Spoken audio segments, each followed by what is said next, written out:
Hello folks, before you get to watch the video that I produced in regards to Labour and their plans for the future when it comes to hate crimes, I've had to...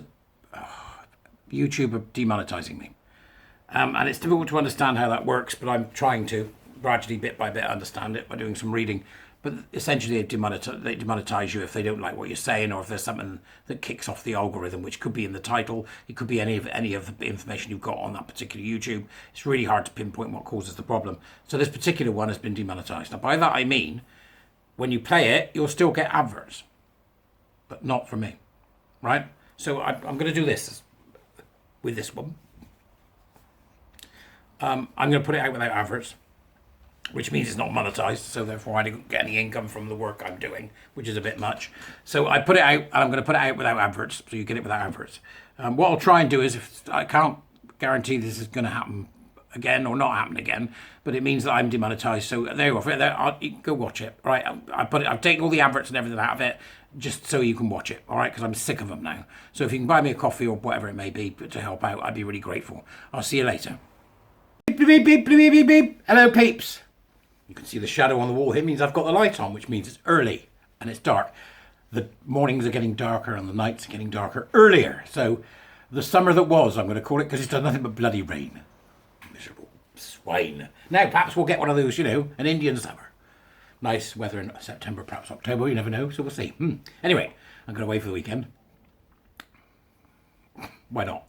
It's Pride. I just want to get out of the city because it's just so ridiculous. Have you seen it? Fat Pride. Fat Pride and Cutie Pop Pride, and it's just utter insanity of the first order that's going on here, right? Which brings us nicely to what I want to talk to you about today. Before that, what are your teachers? You'll see the first adverts going up after the bank holiday. Come on, October start. So very exciting about that. And buy me a coffee if you can, and the usual. But first of all, please subscribe if you haven't. I'm 40 off 5,000. It would be lovely to hit 5,000, so please subscribe. Obviously only if you want to listen to my diatribes, but if you can, that'd be great. However, we should have the new office ready soon. I call it office. I'm going to call it man cave. It's my man cave. It's got all things filmic in it, because I'm, for those that don't know, a huge film fan. It's going to be a quiz as well when I start. The EDI Jester quiz, which you'll be able to take part in. Details to follow. Okay, so Labour. A few weeks back, Keir Starmer. A few years back, Keir Starmer, that's what I'm going to call him from now on, Keir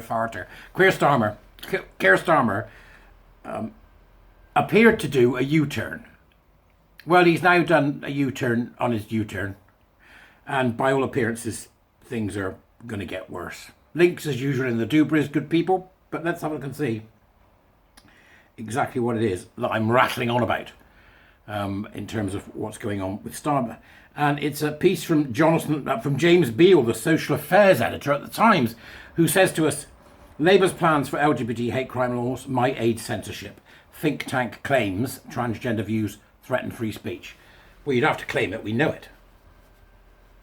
It's a thing. Okay, now free speech is going to be, I think, is going to be one of the major issues in the election here in the UK. And I imagine if that's the case, it might well end up being a thing in the election elsewhere. I'm rapidly coming to the decision that we need a free speech law. So Labour's plans for tougher hate crime laws risk aiding censorship and threatening liberal values, a think tank has said. A report by the right-wing Institute of Economic Affairs, the IEA, said prominent cases prove that transgender activists do not aim to win the debate, but rather to prevent debate from occurring at all. This was demonstrated, it's claimed in a report, by influential activist groups such as Stonewall and Mermaids that call for gender-critical views to be criminalised under hate speech laws. Sir Keir Starmer, the Labour leader, has stated an intention to bolster hate crime legislation to make sure every LGBT crime is treated as an aggravated offence. They'd have to tell us what it means first, wouldn't they? The T and the Q. And the plus, for that matter. Mark Glendenning, author of the think tank's report, said the widespread endorsement of political transgenderism was a threat to liberal values. He said the freedom of individuals to express opinions on trans issues is under serious threat. This is undermining the ability to have sensible and necessary topics on debates on controversial topics.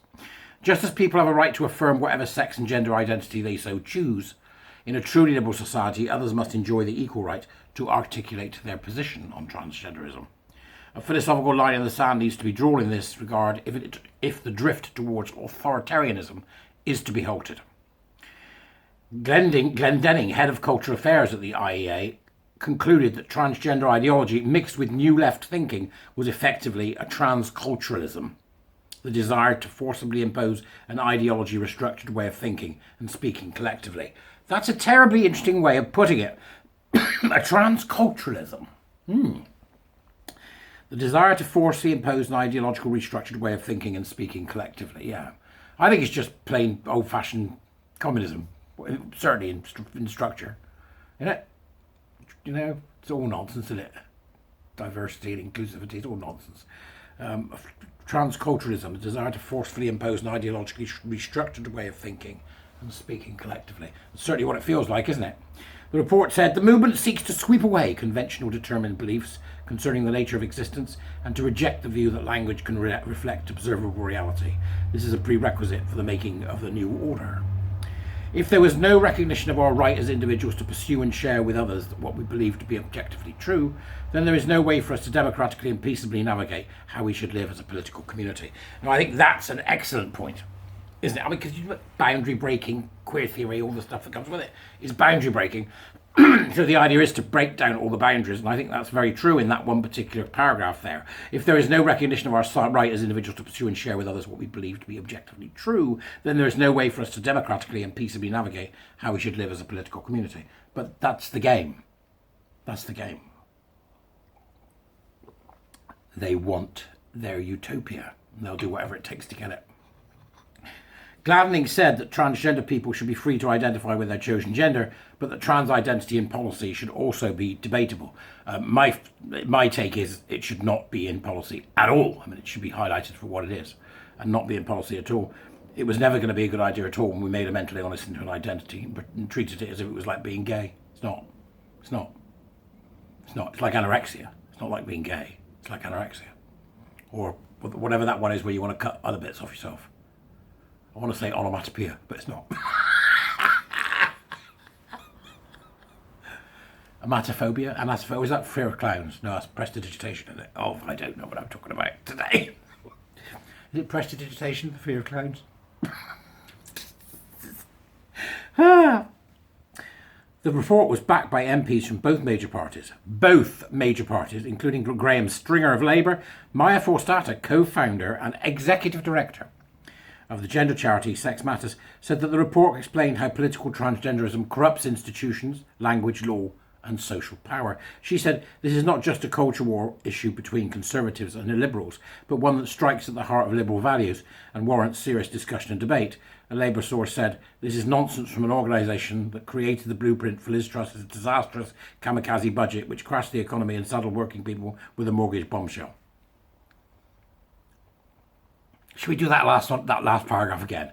A Labour source said, this is nonsense from the organisation that created the blueprint for Liz Truss's disastrous kamikaze budget, which crashed the economy and saddled working people with a mortgage bombshell.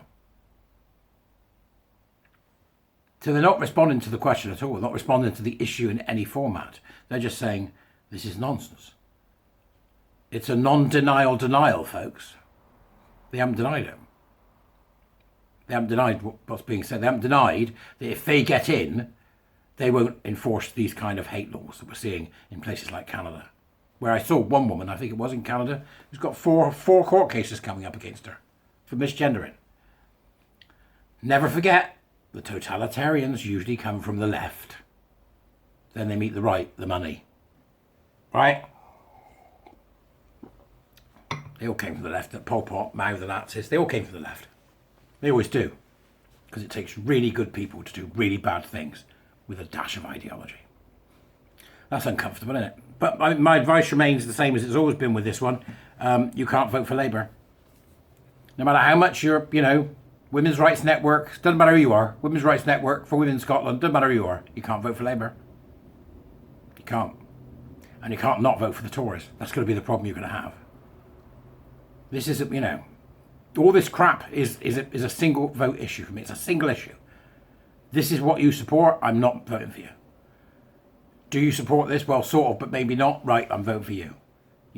We haven't got a good choice coming up, folks. There isn't one either way. But I know for absolute certainty, you can't vote for Labour. Nor can I.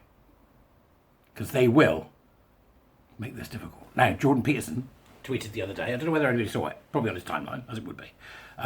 Brits, if you vote for Labour, you'll understand what it's like to be Venezuela. And I don't think he's wrong. They'll bring in equity. But you go and have a mull about that. I like to leave you with something awful to think about all day. So I'll leave you with that one, right? Ta-ta!